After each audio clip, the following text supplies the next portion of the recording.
everybody, Joe Cole here. Today we are continuing on a DIY series with the ATO water reservoir Biotech Tech 10 series, and in this portion we are building, DIYing, however you want to call it, a dual float sensor setup, so that I can use a solenoid to control the RO water entering and make it an autofill. You heard me right, autofill feature. All controlled by Apex instead of using a mechanical float. The problem with the mechanical floats is that every time the water level drops a little bit, the water will come back on, and you know, an RO unit doesn't run that too great if it's turning on and off and on and off all day. So your best bet is to let it drain down the reservoir and then fill it back up. Mine happens to be 10 gallons, so it runs about 9.5, somewhere in that range of water each fill up, which is better to let it run for an extended period of time instead of as soon as the water drops a tiny bit. So check out this video and comment as you like. See ya.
Okay everybody, Joe Cool here. Today what we're doing, gotta put my Neptune hat on by the way, this is series 2 in the DIY series of ATOs. What we're doing today is we're going to do auto fill. So I won't have to worry about automatically filling manually filling my RO tank. This is the Tech 10 Biotech Marine from Aquarium Specialty. Just to review, pull off the lid. Alright, what we're going to need today is 2 float sensors. I think these are Unix cells. They've worked really good for me in the past.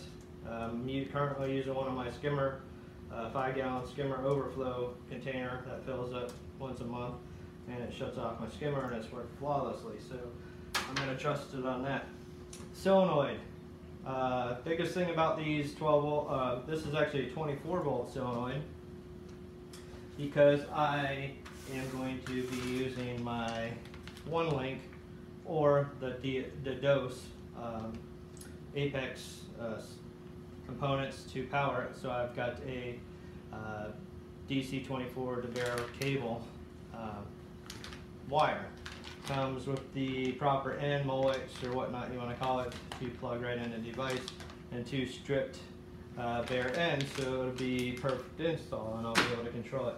But so you want to find a solenoid that's 24 volts DC, less than 20 watts, because that's all you can run on one of those outlets. This is 8 watts, and you want to definitely make sure that it's always in the closed position. That way if the power goes out at your house and you got the valve on your RO, this doesn't flood out your house because all of a sudden nothing's controlling it and it's just water everywhere. And old lady, husband, wife, boyfriend, girlfriend, significant other is not mad at you, or you don't ruin your belongings. So we'll get to this a little later. This is going to be a two-part series for this part, just because there's so much involved in it. So this beautiful tank, I do not want to drill any holes in it. Yes, it would be simple if I drilled a hole in it and put a bulkhead in it, and I took a couple pieces of PVC, I did an elbow, you know, drilled a lid and put a flow switch in it, so this is out of the water outside, and then put one in the top, drill a hole in it, and I can mount all that on the back. But I don't want to do that. It's a very nice piece of equipment here. So I'm going to do everything through this service hole here, or wiring, tubing, whatever hole you want. And in the video before, you saw that we went ahead and hooked up the PMUP utility pump inside using the hard tubing. It's hanging a 1/4 inch off the bottom, and we will be hooking our, you know, fill line straight into the top of this right here. Pink, real simple. Let me push on that, get it out of there. See, those things grab really well. What you'll need, of course, is razor knife, wire strippers, marking to implement, permanent marker. I will be using a adjustable or tightening clamp and a uni-seal for a 3/4 inch pipe, even though I'm using 1/2 inch. I downsized just to make sure I had room inside there. I already made this piece previous to the video, drilled a hole in the end cap, put a reducer in here, and sealed it with some acrylic glue. So the purpose of this uni-seal will be, I'm going to fit it in this hole, fit it in there nicely, and then this clamp will go on the pipe, and it will allow me to, because this is of course bigger than that, and it will slide easily, it'll allow me to adjust, once it's in there, the low limit of the water in the tank. So that's pretty simple. Most of you have stuff like this if you do any DIY or any plumbing with your fish tank. You should have some of that stuff around. If not, easily found on the internet or at your local hardware store. We got some heat shrink tubing, small, and I have some extra cable here. It's it's Ethernet cable. This is Cat 6, doesn't really matter. It's a solid wire, perfect for these sensors that we're going to be using. This is in one neat package, so I don't have 4 loose wires or 2, you know, separate wires just running everywhere. So what we're going to do is we're going to solder these together. What I like to do, so I don't have to do anything special or use multiple pieces of heat shrink, is I have 2 separate lengths here to solder. So when I solder it together like this, I can use 1 piece of heat shrink, and I don't have to worry about the wires touching at all inside the single piece of heat shrink. The heat shrink is going to keep it sealed up and nothing's going to get in there. So you're going to want to double check, yep, perfect length, and then we're going to get our soldering iron out. We'll solder this one, and then we'll slide this one through the tube, of course through the inside, because this is larger than the diameter of that hole, and solder up the wires. First, let's check and make sure that the height that I made this, that the wires will actually stick out the top of this tube here. So you can't solder anything if you can't reach it.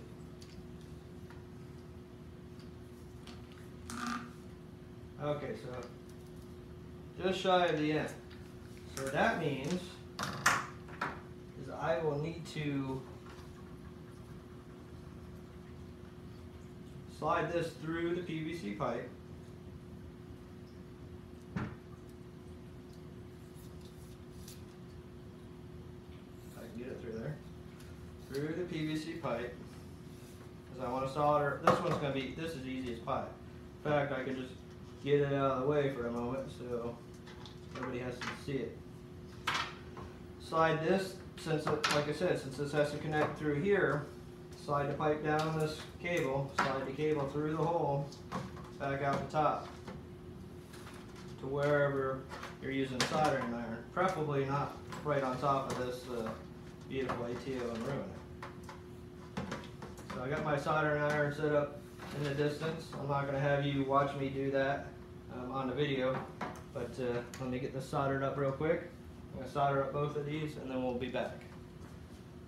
I can do a soldering tutorial for you if you do not have a clue about soldering. It's pretty simple, but I can give you a few pointers that make it pretty simple to do. Just message me on this video on YouTube and say, hey, show me how you did that solder, dummy. Okay. Turns out that soldering was burning through the whoo, excuse me. Whew, that's how excited I am. Through the coating of these thin wires, especially when I put the heat shrink on it and heated it down. And it was making a connection, so it wasn't working. So I just opted for the butt connectors, the 22 to 18 gauge ones work. Preferably if they're smaller, perfect. Tested it out. Always use your multimeter, make sure your stuff works before you get to the end. Make sure that your float switches are working before you hook them up or anything. The only thing I did solder, which is for the second section of this series, is the solenoid. I soldered the wires on to the one length connector, bare wire that I got that'll hook up. Same plug as the PMUP. Alright, so if you're following along, I ran this through the piece of pipe while it's dry. You know, I didn't glue this, just the pressure of shoving this on there really well should seal it fine. I will check it. Hopefully, generally you'd use PVC glue, but if I ever need to take this off for some reason, I won't be able to. But it doesn't have a lot of pressure in there, so it shouldn't be leaking through. I mean, at the bottom where I put the connector though, I did put some acrylic sealant. So the reason why I have another set of wires out, this is for the sensor at the top, which you already know about, that I am getting ready to add in here. So I have quite a bit of cable here, and I have it for that purpose of, I'm not sure where I'm putting this tank yet, but it's pretty safe to say it's not going to be more than, 20 feet away. So I'm just going to go ahead and make a safe bet that it's not going to be any farther away than, say, here. Good 15 feet or so. What I need to do is run this Uniseal over the pipe, which I could have done previously, but it doesn't really matter what end you run it through. Run this Uniseal through all the way up, push your pipe through it. This little clamp, hose clamp, they spread apart so you can put it on anytime. I'm going to just start by setting it up here so it hangs. Next, we're going to put this other float switch, which I've already got the connectors on. Going to put this in there, which I probably could have done previously. Slide this Uniseal back off, slide this clamp down, get this out of the way so I can get it in the hole. Slide it in this notch here. I'm going to leave the silicone like washer side down just to get a little grip on the inside and to push it down a little bit because I don't want the fill height to be right at the very, very top of this thing. So I got this over as far as I can get it. Make sure it still functions. Slide this up and down. Alright. Proceed by putting the Uniseal back down over it.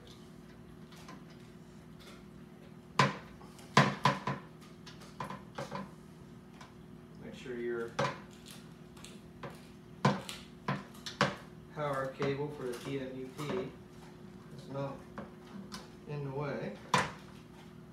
And this doesn't have to be perfect, but if you look at it right here, it doesn't matter that it sticks up. You're not trying to create a watertight seal here. You're just trying to create something in order to hold this pipe up where you want it. So I'm pretty much putting this right at the end. I want that about, say, a ½ inch from the bottom, because the pickup on the pump, I don't want it running dry by any chance. It's alright to leave a gallon in there. It basically is going to leave a gallon in there. So let's go ahead and crimp these together. If you have a good pair of crimpers that have the little indentation right here, it says insulated, non-insulated, it has color 12 to 18 right there. This little notch, if you use the cheapy ones, pair of crimpers that just kind of push them together, they don't ever really crimp the metal down. So this little, if you can see here, there's a little indentation in the crimp connector, and that actually folds the metal in on itself in order for it to get a good connection. So we will put these in there. And by the way, not that you have to, but I chose, there's four double strands in there. Solid color and a white with a stripe of the color that matches it. I chose orange with white and orange stripe, and blue with white with blue stripe. Orange being the one that'll be for low water, and blue for when it's full. Now, next I'm going to try and order some of those optical water sensors and play with them. But this is an option for not drilling through the tank at all. I just didn't feel like that was a good option for me. I did not want to, do that, nor did I want to see it around my tank. Let's get one of our trusty little wire ties here, preferably a mini one, to tie this all back together.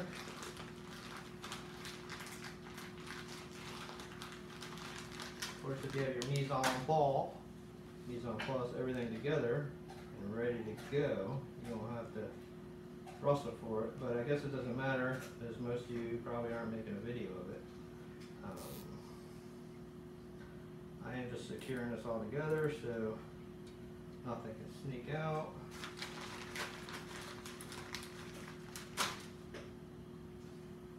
Just so these wires stay together and don't get yanked. Wire ties, what a great invention. Cut those, preferably with something that will cut them. Obviously I've been using these on hard wire and they've kind of gotten worn out. Go ahead and cut this bad boy, even though we're not talking about this at just a moment.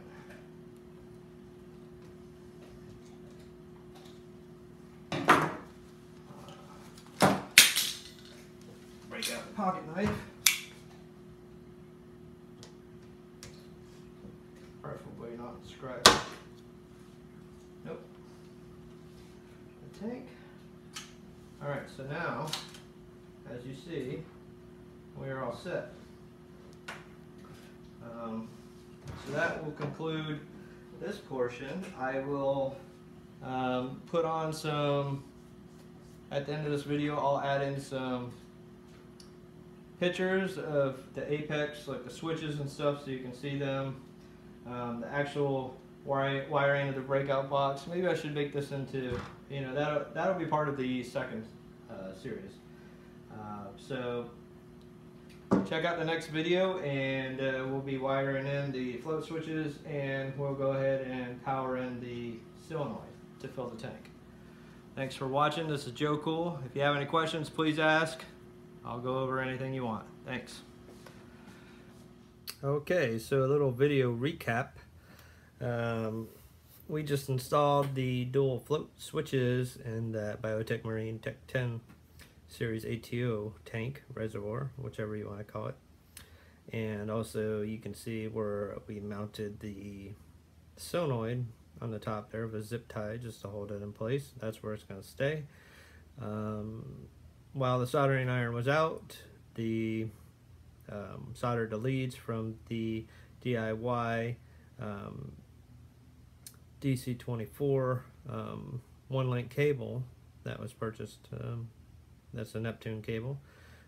Soldered that right to it to use a hookup to the one-link module. The issue with the soldering was we were trying to heat shrink two connections in one heat shrink, even though they were spaced, let's say, apart. Once the heat from the torch, or all the heat basically took the coating off the wires, and also when the heat shrink was going on, that melted through too. And just the tiniest bit of connection, and then you got a no-go on the float switch. You can use heat shrink butt connectors now if you're worried about water intrusion, but I mean, technically there shouldn't be any water getting to it. We could fancy it up if we want to, but this gets you through basic wiring and, you know, getting it working. So, all right, if you have any questions, let me know. Joe Cool out. Peace.